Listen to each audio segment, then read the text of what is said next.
नमस्कार, आप देख रहे हैं आज तक। आपके साथ मैं हूं अंजना ओम कश्यप। चूंकि बात आज महाराष्ट्र की हो रही है, बारामती की जनता का तालियों के साथ जबरदस्त स्वागत। आज जितने कैमरे हैं बारी बारी से बारामती की जनता दिखा दीजिए। इस घोर गर्मी में भी भारी तादाद में इधर भी देखिए लोग खड़े हैं, नीचे भी बैठ गए हैं। कोई जगह कोई छोड़ नहीं रहा है। इधर भी वैसे ही लोग खड़े हैं, कोई टेबल पर कोई कुर्सी पर, सब अपनी अपनी बात कहने वाले। पिछले 28 साल से ये शरद पवार का गढ़ है जहां पर आज हम मौजूद हैं। 2009 से लगातार उनकी बेटी 3 बार से सुप्रिया सुले यहां पर चुनाव लड़ रही हैं। लेकिन इस बार जंग बहुत दिलचस्प हो गई है, क्योंकि अजित पवार चल गए हैं बीजेपी के साथ और शरद पवार रह गए हैं महाविकास अघाड़ी में कांग्रेस के साथ। दूसरी बड़ी बात क्या है कि अगर अजित पवार यहाँ पर बतौर विधायक और जब परिवार के अन्य लोग दिल्ली में होते थे तो इसी बारामती को अजित पवार संभालते थे। उनकी पत्नी सुनेत्रा पवार इस बार चुनावी मैदान में इसी बारामती से सामने आई हैं और उनके सामने है सुप्रिया सुले। तो भौजाई और ननद, भाभी और ननद जो है वो आमने सामने बारामती में इस बार लड़ने वाले हैं। तालियों के साथ स्वागत कीजिए। मंच पर मौजूद हैं हमारे साथ सबसे पहले जुड़ रहे हैं बीजेपी के प्रवक्ता नवनत पटकर साहब, तालियों के साथ स्वागत है। अतुल लौंडे पाटिल साहब, कांग्रेस पार्टी के राष्ट्रीय प्रवक्ता, तालियों के साथ स्वागत कीजिए। अब दोनों एनसीपी वाले से मिलिए भाई, अच्छे से इनकी पहचान कराइए। फोटो देखिए असली एनसीपी कौन नकली कौन ये जनता तय करेगी, लेकिन तालियों के साथ दिखाते हैं हम। एनसीपी जो यहाँ पर अजित पवार गुट के हैं, उनको घड़ी वाला सिंबल मिला है तो उनके पटके पे आपको वो सिंबल दिख रहा है। अविनाश आदिक साहब, तालियों के साथ स्वागत कीजिए। और दूसरी तरफ जो गुट है उसमें एनसीपी शरद चंद्र पवार ये गुट है, उनका भी स्वागत कीजिए। हमारे साथ जुड़ रहे हैं विकास लवंडे साहब, तालियों के साथ स्वागत कीजिए। कालूराम चौधरी जी, नेता बीएसपी के, हमारे साथ जुड़ रहे हैं। भारी तादाद में इनके भी समर्थक आ गए हैं। पता नहीं महाराष्ट्र में कितनी सीटें आप जीते हैं, आज तक जीतेंगे, लेकिन मंच पर आप आना चाहते थे, अच्छा है। जितने पक्ष आए उतनी अच्छी बात है, सबकी बात होनी चाहिए। लेकिन इससे पहले कि बारामती की जनता और नेता आमने सामने हो, जल्दी से आपको दिखाते हैं राष्ट्रीय के हेलीकॉप्टर शॉट में। आज सबसे पहले जब हम ठाणे से निकले तो सुबह सुबह पहुंचे कल्याण 45 किलोमीटर दूर है मुंबई से, लेकिन वहां पर भी जबरदस्त सियासी पारा चढ़ा हुआ है। वहां पर श्रीकांत शिंदे, एकनाथ शिंदे मुख्यमंत्री के बेटे चुनावी मैदान में। और उसके बाद हम पहुंचे पुणे। क्या कह रही है यहाँ पर जनता, छोटी सी अपनी रिपोर्ट आपको दिखाते हैं, फिर सीधे जनता और नेता बारामती में आमने सामने।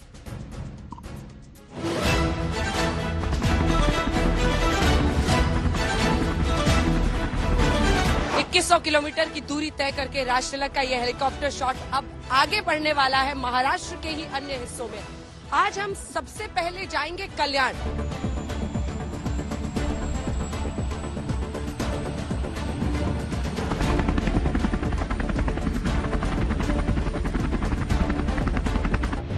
तो मुंबई से लगभग 45 किलोमीटर की दूरी और ठाणे से 15 किलोमीटर की दूरी में हम पहुंच गए हैं कल्याण। कल्याण सीट इस बार मुंबई के आसपास सियासत का सेंटर इसलिए बना हुआ है क्योंकि महायुति में ये सीट मिल गई है एकनाथ शिंदे के बेटे श्रीकांत शिंदे को।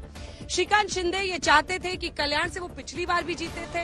ये ठाणे को लेकर अभी भी मामला निपटा नहीं है महायुति में कि वहां से कौन होगा महायुति की तरफ से उम्मीदवार, लेकिन कल्याण सीट में एकनाथ शिंदे के बेटे श्रीकांत शिंदे एक बार फिर से किस्मत आजमा रहे हैं। पिछली बार वो चुनाव जीते थे, लेकिन इस बार उद्धव ठाकरे गुट से जो वैशाली दरेकर को बनाया गया है उम्मीदवार, वो पहले म्युनिसिपल कॉर्पोरेटर भी रह चुके हैं, एक वक्त पर राज ठाकरे की पार्टी में भी थी। यहाँ पर लेकिन क्या वाकई केक वॉक जिसे कहते हैं बहुत आसान होगा श्रीकांत शिंदे के लिए, या लड़ाई होगी, जंग होगी?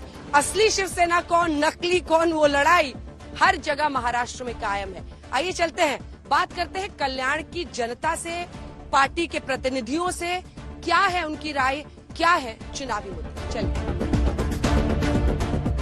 इस बार माना जा रहा है कि पूरी जो लड़ाई है ना, असली शिवसेना कौन की है, जनता डिसाइड कर देगी इस बार कि असली कौन है। क्योंकि उद्धव ठाकरे कहते हैं कि पूरे जो भावनाएं हैं, इमोशंस है, वो ठाकरे परिवार के साथ है, उद्धव ठाकरे के साथ। असली और नकली का खेल जो खेल रहे हैं इस महाराष्ट्र में, वो खाली इतना ही उनको कहना है कि उनका साथ 2014 में वो मोदी के साथ थे, 2019 में भी वो मोदी के साथ थे और आज वो राहुल गांधी के साथ है। तो ये कौन सी नीति है उनकी? एकनाथ शिंदे साहब ने उद्धव जी के बाप का नाम चुरा के पक्ष खड़ा किया है, तो कैसे हम लोग ओरिजिनल शिवसेना है। यह असली नकली की क्या बात है? आप देखेंगे कि तीर कमान निशान जो है वो हमारे पास है, नाम जो है वो हमारे पास है। पूरा देश हुकुमशाही की तरफ, डिक्टेटरशिप की तरफ जा रहा है। जो भी मोदी के खिलाफ बोल रहा है वो जेल में है। आज मैं ये पूछना चाहता हूँ, इलेक्ट्रॉल के बॉन्ड के चक्कर में किसने चोरी किया, उसके ऊपर एक्शन कब होगा? इलेक्ट्रल बॉन्ड ये हमने ही बाहर लाया है, हमने उसको एक्सपोज किया है। धर्म के नाम पे राजनीति नहीं होनी चाहिए। मोदी जी ने जब 2014 में आए थे, उन्होंने कहा था कि सबका विकास, सबका साथ सबका विकास। आज सबका साथ सबका विकास तो हमको नहीं दिख रहा है। माइनॉरिटी को पूरा, मुसलमान को पूरा दबा दिया गया है। 3 तलाक किसने लेके आया? भारतीय मोदी सरकार ने लेके आया 3 तलाक। इसके पहले इन्होंने महिलाओं को दबा के रखा था। कल्याण की जनता की बात आपने सुन ली। आइए अब सीधे यहाँ से रवाना होते हैं।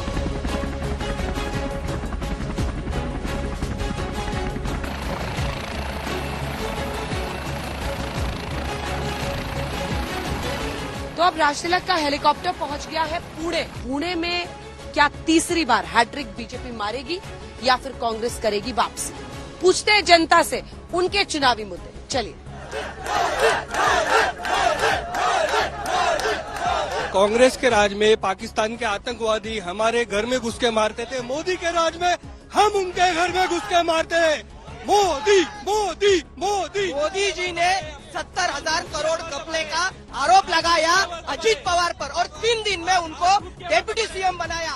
छगन भुजबल, हम झूठ की आवाज दबा रहे, ये झूठ अब जवाब का झूठ नहीं चलेगा, जेल की झूठ की आवाज दबा रहे। पुणे में पिछले 10 साल में विकास नहीं हुआ है। कभी भी कोई भी आदमी, कोई ग्राउंड लेवल के आदमी के लिए काम नहीं करता। स्मार्ट सिटी कहाँ गई?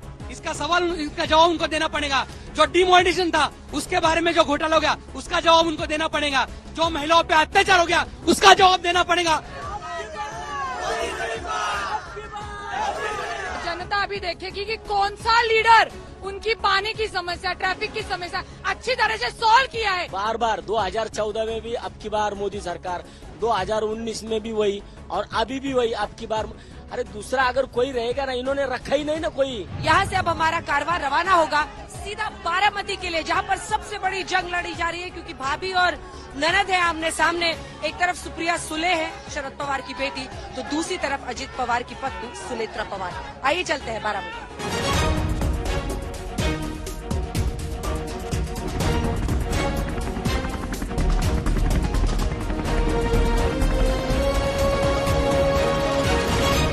सबसे पहले आज बीजेपी और कांग्रेस से सवाल नहीं करेंगे, आज दोनों एनसीपी से सवाल करेंगे, क्योंकि जनता को यहाँ पर यही तय करना है कि सुप्रिया सुले यानी शरद पवार की बेटी या फिर अजित पवार की पत्नी सुनेत्रा पवार, पवार वर्सेस पवार की इस जंग में कौन बनेगा सांसद बारामती का।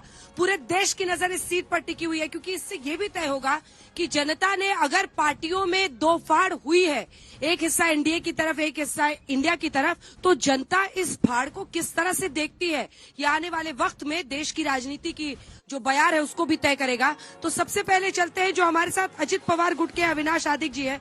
क्यों चुनेंगे भाई, क्यों चुनेंगे सुनेत्रा पवार को? यहाँ की जनता क्यों चुनेगी? अभी तक शरद पवार, सुप्रिया सुले 3 बार से सांसद है, 7 बार रह चुके हैं शरद भाई। अंजना जी, पहले तो आपका मैं स्वागत करता हूं। ये 4 लाइनें पहले आपको सुना देता हूं, उसके बाद आपका जवाब भी देता हूं। जरा सा तुमसे क्या आगे बढ़ा हूं, तुम्हारी आंख में चुभने लगा हूं। तुम्हारे कद से कद तो कम है मेरा, तुम्हारी सोच से लेकिन बड़ा हूं।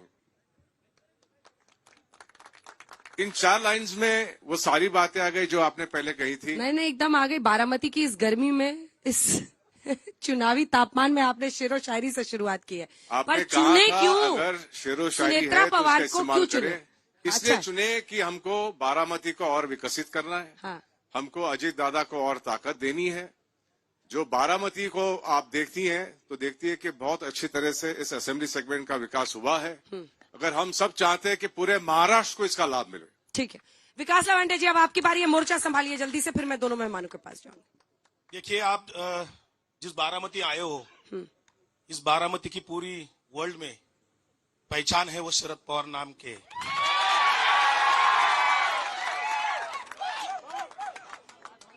और जिस इलेक्शन में हमारी नेता संसद महारत्न सुप्रियाताई सुले खड़ी है, वो मेरिट पे खड़ी है। उन्होंने खुद को लोकसभा में सिद्ध किया है और सुप्रियाताई एक बड़ी लीडर है।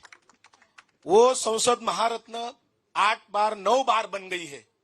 वैसे तो लोगों ने इलेक्शन हाथ में लिया है। हमारे इधर बारामती लोकसभा मतदार संघ जो है, इसमें जो की गारंटी मोदी दे रहे सबको, मोदी की गारंटी यही है, जो सबसे ज्यादा भ्रष्टाचारी वो सबसे ज्यादा बड़ा पदाधिकारी, ये मोदी की गारंटी है।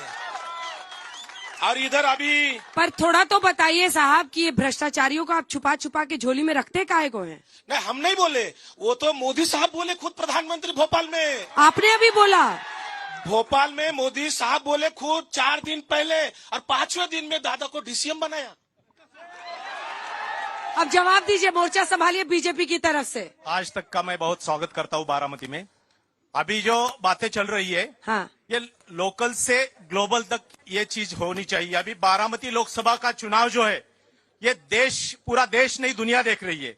इसकी वजह ही है, पिछले 55 साल में विकास का जो यहाँ बहुत बड़ा एक माहौल दिखाया गया है, उसको फाड़ के ये दुनिया यहाँ पूरा रिजल्ट बदल देने वाली है। और मोदी जी के साथ में, मोदी जी के टून में यहाँ की जनता भी जाने वाली है। इसका रिजल्ट आप जून में 4 तारीख को देखने वाले। नहीं, पर सवाल ये नहीं था, सवाल ये था कि चक्की पिसिंग से हाँ, गंगा स्नान हुआ कैसे?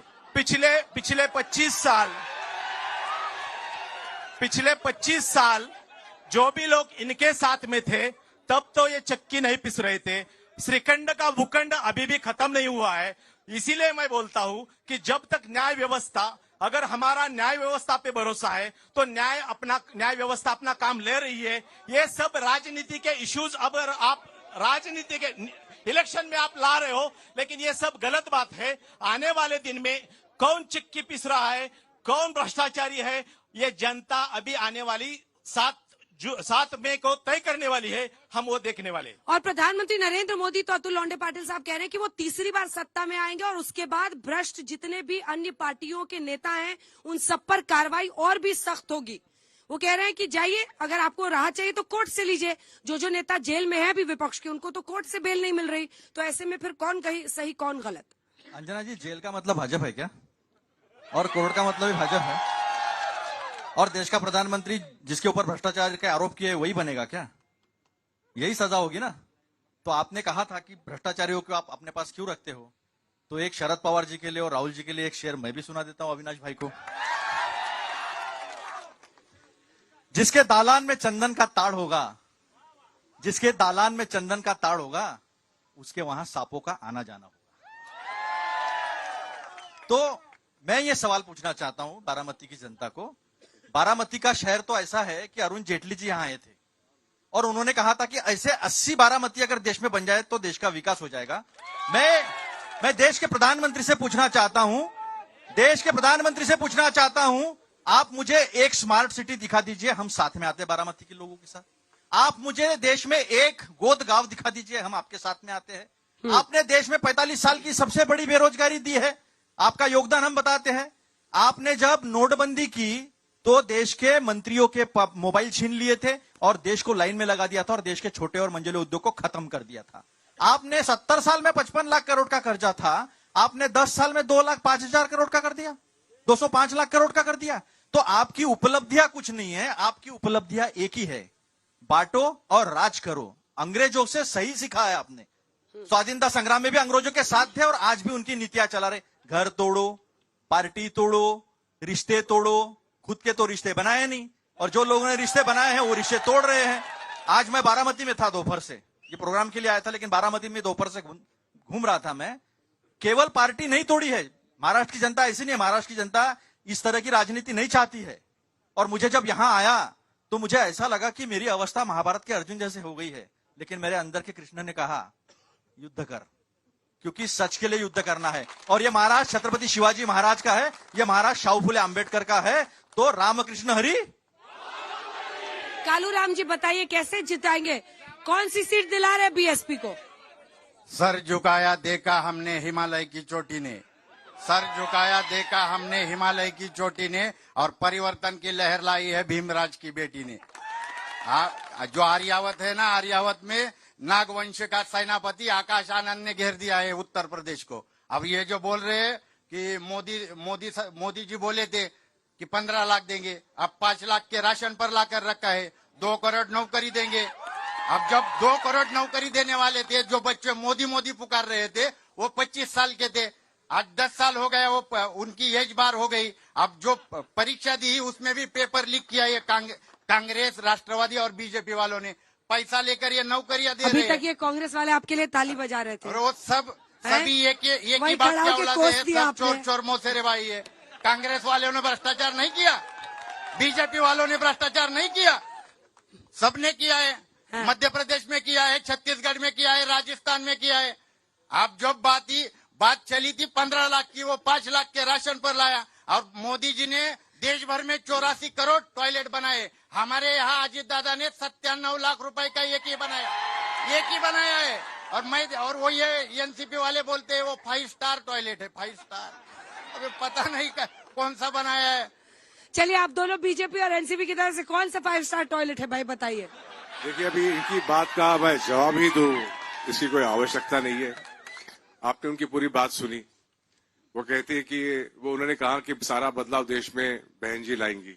अब मेरे ख्याल से यहाँ से जितनी जनता है, इसकी अगर हम संख्या ले, आप और मैं भी, अंजना जी, इसमें अपनी गिनती करा लेते हैं। आपके घर में, मेरे घर में जितने जूते पर्स होंगे उससे ज्यादा तो बहन जी के घर में है। और आप टीका टिप्पणी बाहर आके करते हैं। बारामती को देखने के बाद आपको ख्याल करना चाहिए भाई साहब कि हम लोग कहाँ बात कर रहे हैं और क्या बात कर रहे हैं। थोड़े जिम्मेदारी से बात कीजिएगा। हम आपको बात करने का पूरा मौका दे रहे हैं, बीच में टोक नहीं रहे, तो ये बात सही है नहीं। और जहां तक बारामती का विकास की बात कर रहे हैं आपने तो एक काम गिनाया। अगर आप गिनती शुरू करेंगे तो गिनती कर पाएंगे नहीं, इतना काम बारामती में हुआ है। और ये कांग्रेस वाले भी मानते हैं, बीजेपी वाले भी मानते हैं, सारे पार्टी के सारे आला नेता मानते हैं। आप नहीं मानते, दुर्भाग्यपूर्ण है। अगर आपके नजर में वो नहीं आता तो उसी से बारामती वालों देख लीजिए इनकी दृष्टि कहां तक है। तो इसका ज्यादा समर्थन या विरोध मैं करना नहीं चाहूंगा। बाकी अंजना जी, आप पर बाजी कैसे पलटेंगे और सीधा पीएम पर हमला है सबका। क्योंकि देखिए, एक सेकंड, ये सीट सीधे जुड़ी हुई है केंद्र की राजनीति से, नीतियों से, कि विपक्ष के नेता आते हैं और देखिए फिर उसके बाद से अजीत पवार आपकी तरफ आए, उसके बाद से मामला जो फाइल है वो बंद हो जाता है धीरे से। सवाल बड़ा है, भ्रष्टाचार पर आप कहते हैं सख्त कार्रवाई कर रहे, करिए, लेकिन अपनी पिच आप खुद कमजोर करते हैं जब आरोपियों को आप अपनी पार्टी में शामिल करते हैं। इसकी गंभीरता समझाइए। बेसिकली देखिए, हर वक्त एक ही चीज पे बात चल रही है। मैं फिर से वही दोहरा रहा हूं कि अभी ये बारामती का चुनाव लोगों के सामने है। आने वाले दिनों में लोग इस पर डिसीजन लेने वाले, लेकिन ये बारामती का जो निकाल है, इसका जो रिजल्ट आने वाला है, देश के लिए क्यों जरूरी है। जो राजनीति देश में पिछले 10-15 साल में बदल रही है, आप देखिए 70 साल में जो चल रहा था, 70 साल आप बस घोटाले की गिनती कर रहे थे, वो घोटाले सब वॉश आउट कर दिए हैं, उस पर आप ध्यान नहीं दे रहे। पूरे पुराने घोटाले, सब कोयला घोटाला हो, सब कांग्रेस के जमाने में जो भी घोटाले हैं, वो सब मोदी जी के आने के बाद पूरे वॉश आउट हो गए। आप देख लीजिए, ये सब घोटालों ने कांग्रेस को मिटा दिया। लेकिन अभी मोदी जी को जनता स्वीकार कर रही है। लेकिन ये बारामती के कुछ लोग हैं, इनको अगर उसी पे जाना है तो बार बार वही चीजें दोहराएंगे। मैं एक छोटा सा जवाब, मैं इसको एक ही बार बोलता हूँ कि बारामती का जो चुनाव है। अच्छा, सुनेत्रा पवार के लिए प्रचार के लिए जा रही है बीजेपी? बिल्कुल क्या बोलते हैं? ताकत से जा रही है। जनता से क्या बोलते हैं आप? बिल्कुल ताकत से जा रही है। ये चुनाव बोलते क्या है जनता को? हम अजित पवार की पत्नी सुनेत्रा पवार को जिताइए। बिल्कुल जरूरत नहीं है, वो पूरे कॉन्स्टिट्यूएंसी को पता है। हम बता रहे हैं, मोदी जी के नीतियों पर हम ये चुनाव लड़ रहे हैं, देश के लिए चुनाव लड़ रहे हैं। सिर्फ बारामती तो उसका छोटा सा जवाब, फिर आप लोग हाथ उठाइएगा, मैं सवाल सही कहा कि मोदी जी के आने के बाद सच्चाई जनता के सामने आ गई। 2G के आरोपों में जब जज के सामने केस चली तो जज ने कहा मैं 7 साल 11 से 7 बैठा रहा, सबूत का इतना चिट्ठा भी नहीं आया, सब निर्दोषों के। सही है कि जो आरोप किए थे गलत थे और केवल आरोप थे और हम छूट गए, वॉश आउट हो गए। और जिनके ऊपर इन्होंने आरोप किए, इन्होंने कहा क्यों करेंगे? सुनेत्रा भाभी का प्रचार क्यों करेंगे? सही कहा इन्होंने, ये तो अच्छा, फंसा यहाँ रहे पे ना सबको। जितने लोग हैं उनमें से कितने लोग भाभी यानी सुनेत्रा पवार के साथ है? हाथ उठाइए। जो पीछे लोग हैं वो भी बताइएगा, क्योंकि पता चलेगा। और कितने लोग हैं जो ननद यानी सुप्रिया सुले के साथ है? देख लो शेरा जी, देख लो मुझे पता चल गया कौन से लोग इस तरफ है, कौन से लोग उस तरफ है। एक एक करके सवाल लेते हैं, एक एक करके। छोटा छोटा सवाल प्लीज, छोटा छोटा सवाल, फिर मैं आपके पास आऊँ। नहीं, एकदम छोटा सा सवाल है। मेरा सवाल है अजित पवार गट के जो प्रवक्ता है कि आपको 3 महीने पहले सिलेंडर सब महंगा लग रहा था, बेरोजगारी थी, सब थी। मोदी जी ने मध्य प्रदेश से ऐसा कौन सा इंजेक्शन दिया जिसकी वजह से आपको साक्षात्कार हुआ कि मोदी जी आप भगवान का अवतार है? ठीक है, जवाब दीजिए। अभी ऐसा साक्षात्कार नहीं हुआ है। आपका सवाल जो भी है उसका जवाब मैं देता हूं। आपने 2014 के बाद जो भी राजनीतिक हलचल हुई थी, जिसके बारे में अजित दादा ने आपके बारामती में कई बार अपना मत रखा है, वो आपने सुना होगा। 2014 में क्या हुआ, 2017 में क्या हुआ, 2019 में क्या हुआ, 2022 में क्या हुआ। उसके बाद आपको सिर्फ 3 महीने पहले की बातें याद आती हैं, 10 साल पुरानी आती नहीं है। दुर्भाग्यवश, ठीक, दुर्भाग्यवश। पहले एक शेर सुनाना चाहूंगी। आज सबको यहाँ पे कविता और शायरी चढ़ गई है। चलिए, अच्छा आपको देखने के बाद विरासत से तय नहीं होंगे सियासत के फैसले। विरासत से बिल्कुल भी तय नहीं होंगे सियासत के फैसले। उड़ान तय करेगी आसमां किसका होगा।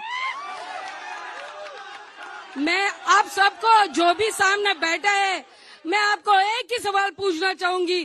15 साल से सुप्रिया सुले यहाँ पे काम कर रही है। 15 काम गिनवाए तो 15 काम हम मान जाएंगे। बारामती में तो पानी, बिजली, सबकी सुविधा है, लेकिन थोड़ी सी दूर यहाँ पर इस रोड पे जाइए तो बड़े बड़े ड्रम में लोग घरों में पानी रखने को मजबूर हैं। जो शरद पवार का गढ़ रहा, जो सुप्रिया सुले का गढ़ रहा, आप पानी आसपास के इलाकों में नहीं दे पाए अभी तक। किसकी गर्दन पकड़े? वैसे तो अभी 2 सवालों का मैं जवाब दे रहा हूँ। इसको जो पूछा अभी 3 महीने की बात चल रही है, मेरे सवाल का तो जवाब दीजिए। पानी का सवाल अभी पूरी महाराष्ट्र में अभी दुष्काल है। वो जो देख रहे हैं, वो गवर्नमेंट उधर ऐसे कैमरे लगा के बैठे हैं। वो मोदी साहब उधर आते ही नहीं, किधर भी नहीं जाएंगे। वो इधर के पालक मंत्री थे अजित दादा पवार, जो अजित दादा पवार खुद मोदी जी नहीं देखते इसे ड्रम में पानी रखना। डीसीएम वाले क्या बोल रहे हैं वो सुनो, वो खुद क्या बोल रहे हैं देखो। बोलिए क्या बोल रहे हैं देखो। हाँ। देखो खुद क्या बोल रहे हैं देखो।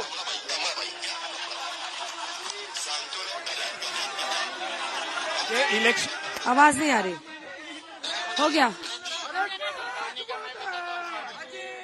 अभी।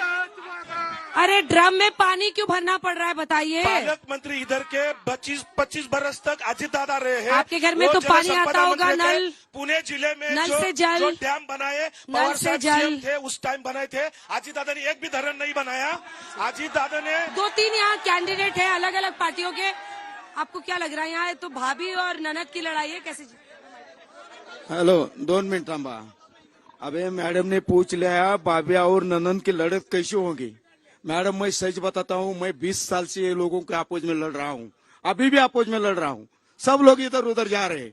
ये दोनों की लड़त क्यों लग गई कि इतना संपत्ति कमाया है कि दोनों की संपत्ति छुपाने के लिए वो लोग अलग अलग हो गए। ये लोग अलग अलग हो गए। अभी मैं पूछता हूँ, मैं शरद पवार गट के लिए भी पूछता हूँ और अजित पवार गट के लिए भी पूछता हूँ, इन्होंने कोऑपरेटिव सहकारी साकर कारखाना क्यों नहीं निकाला? दूसरों की संस्था में उन्होंने हाथ डाला। शिक्षण संस्था क्यों नहीं निकाला? राशन फुकट में बांट रहे, ऐसी बीजेपी बोल रही। शिक्षा क्यों फुकट में बांट नहीं रही? क्यों शिक्षा फुकट में बांट नहीं रही? इसीलिए मैं खुद ऐसा ही चाहता हूँ, ये सब लोग एक सामने को एक साथ मिले रहे हैं और लोगों को फंसा रहे हैं। इसीलिए लोगों को जागरूक करने के लिए हम खड़े हैं। अच्छी बात है। आप बताइए, आपका क्या एजेंडा है? देखिए, पानी के बारे में अभी बात चल रही है। मैडम मैं आपको बताऊं, ये पुणे डिस्ट्रिक्ट में 827 टीएमसी का स्टॉक बारिश के बाद में होता है और भारत में जितनी भी जगह है कि पानी का स्टॉक होने की जितनी भी जगह है उसमें 1 नंबर में पुणे डिस्ट्रिक्ट का नंबर आता है। और मान के चलिए आपने जो बात बताई उसका नियोजन ही नहीं हो रहा है। इतना पानी है। यहाँ हमारा उजनी डैम करके एक डैम है, 110 टीएमसी का डैम है, लेकिन उसको भरने के लिए हमने 2006 साल से जो टाटा के संपत्ति मान के चल रहे हैं, मुलशी डैम करके प्रोजेक्ट है, 40 टीएमसी पानी उसमें है, लेकिन वो पीने के लिए आ नहीं रहा। सही प्रबंधन कोई यहाँ पर करता हुआ नहीं दिख रहा है। कुछ जो आम लोग यहाँ पर है, बीच में मुझे जाने दीजिएगा प्लीज, थोड़ा सा। I am sorry sir, thank you. हाँ, कितने फर्स्ट टाइम वोटर्स हैं यहाँ पर? हाथ उठाइए। First time.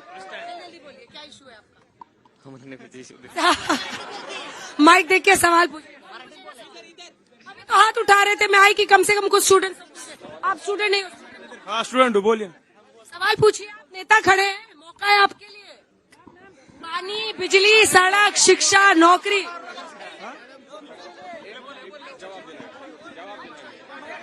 मैं वो तो जो थे उधर उनका समर्थन करता हूँ कि सब राशन वो फोकट में बंटवा दिया, लेकिन शिक्षा क्यों बंटवा नहीं रहे, ये इनके लिए सबसे बड़ा सवाल है मेरे लिए और मेरे सब स्टूडेंट लोग के लिए। जवाब दीजिए, जवाब दीजिए। बिल्कुल, शिक्षा आप देखिए, प्राइमरी से लेके हायर सेकेंडरी तक शिक्षा। अभी यहाँ आरटीआई का एक्ट भी लागू है, ये शिक्षा भी मिल रही है। और 1 जून और जून से सुनो और जून से पूरे महाराष्ट्र के हर लड़की को एजुकेशन फ्री मिलने वाला है। हायर एजुकेशन, इंजीनियरिंग, मेडिकल सब मिल रहा है।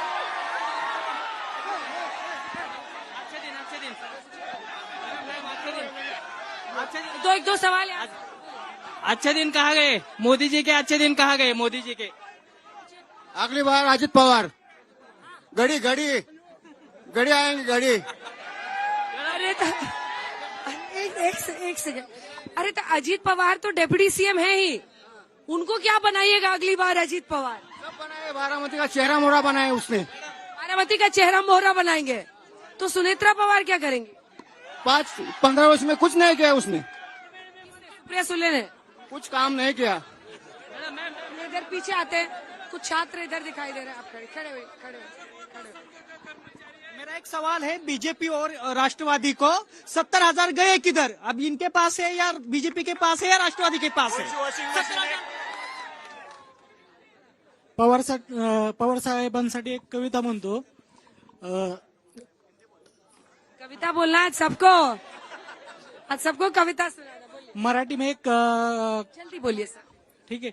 और 70,000 किधर गए? सिर्फ पूछो 70,000 किधर गए? और मेरा बीजेपी को सवाल है, एग्रीकल्चर पॉलिसी के बारे में थोड़ा सा सुविस्तर बताइए बीजेपी को। एग्रीकल्चर और शेतकरी कृषि धोरण के बारे में थोड़ा सा बोलिए। कृषि नीति क्या है आपकी, उसके बारे में बोलिए। एक सवाल यहाँ से ले लेते हैं, उसके बाद आपने जो अभी सवाल पूछा कि पानी के ड्रम दिख रहे हैं, विकास राव मेरे फ्रेंड है, इनको भी पता है कि मैं उस गांव से आता हूं, लेकिन ज्यादा से ज्यादा 1 साल रहेगा। 1 साल के बाद अभी जो बारामती में पानी का जो अजीत दादा ने काम कर रहे हैं वो कम से कम 300-400 करोड़ का है।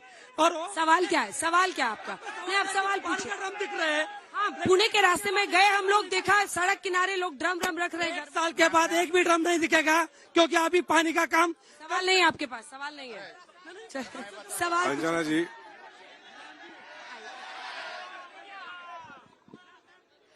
पहले तो मैं आपका यहाँ शुक्रिया अदा करना चाहती हूँ कि आज यहाँ बारामती के पिच पे मैं भी एक महिला candidate, as a independent candidate यहाँ पे खड़ी हूँ। मैं सवाल करना चाहती हूँ मोदी सरकार को और कांग्रेस राष्ट्रवादी, जो यहाँ की महाविकास आघाड़ी और महायुति सरकार, अब तो सवाल शिवसेना और राष्ट्रवादी दोनों का स्प्लिट हो चुका है। भ्रष्टाचार है, बेरोजगारी है, महिलाओं का उत्पीड़न कब नहीं हुआ है। तो मेरा ये सवाल है कि ये कब खत्म होगा?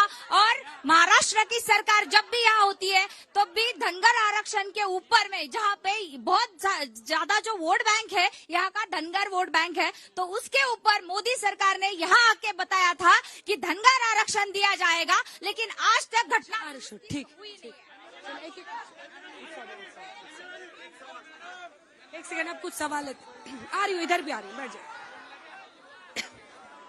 आपके साथ शुरुआत करते हैं। बहुत किसान- सारे सवाल लोगों ने मैं पूछे, एक किसान कृषि नीति से लेकर कृषि बहुत नीति सारे से- प्रश्न थे। मैं पहले बता देना चाहता हूँ, कृषि नीति पे बीजेपी क्या कर रहा है, अभी क्या में डेवलपमेंट है, इससे पहले मैं कुछ बातें बोलना चाहता हूँ। बोलिए। महाराष्ट्र का भी राजनीति देखा जाए तो पिछले 4 बार चीफ मिनिस्टर यहाँ पवार साहब रह चुके थे। देश में 5 बार वो एमपी चुन के गए, कृषि मंत्री रह चुके थे। 3 बार सुप्रिया जी अभी कॉन्टेस्ट करके 3 बार जीते, मतलब 8 बार। 40 साल से ये फैमिली यहाँ राज कर रहा है, बराबर है। तो ऐसी स्थिति में पिछले प्रधानमंत्री के साथ जो काम किए वो पवार साहब ने कृषि नीति में जरूरी था। जो भी चीजें डेवलपमेंट करनी थी, बस एक बार कुछ भी नहीं, आप एक काम बताइए जो कृषि नीति काम किया। दूसरी बात, अभी भाजपा का अभी बोलता हूं मैं, भारतीय जनता पक्ष ने हर किसान को, अरे बोलने तो दो, हर किसान के खाते में किसान को हेल्प देने के लिए हर महीने के लिए 1000 रुपए मिल जाते हैं। ठीक है, किसान को अतुल ओंडे किसान पाटिल साहब कार्ड मिल रहा है, किसान को क्रेडिट मिल रहा है, किसान को डायरेक्टली पैसा उसके खाते में जा रहा है। जो एक basic हिंट उसका तो दे अपने देते, जरूरी है वो सब किया है। 48 सीटें महाराष्ट्र की ये तय करेंगी कि देश की दिशा क्या होगी। क्या 400 पार का दम जो भर रहे हैं वो मुमकिन हो पाएगा, या फिर आप लोग जो कह रहे हैं कि हम लोग 300-400 पार जाएंगे वो होगा। 48 सीट्स, देखिए, एक हिंट तो दे देते कि कितनी सीटें आ रही हैं आप लोग। देखिए, जो अभी विदर्भ में चुनाव हुआ उसमें गडकरी जी खुद हार रहे हैं और 5 की 5 सीट जो है वो कांग्रेस जीत रही है। और मैं बहुत जिम्मेदारी से कह रहा हूँ, मैं तो 4 जून को लाइव करेंगे। लाइव मैं तो रहूंगा ही ना, पक्का मैं तो रहूंगा। और अगर गड़बड़ हुआ तो क्या कीजिएगा?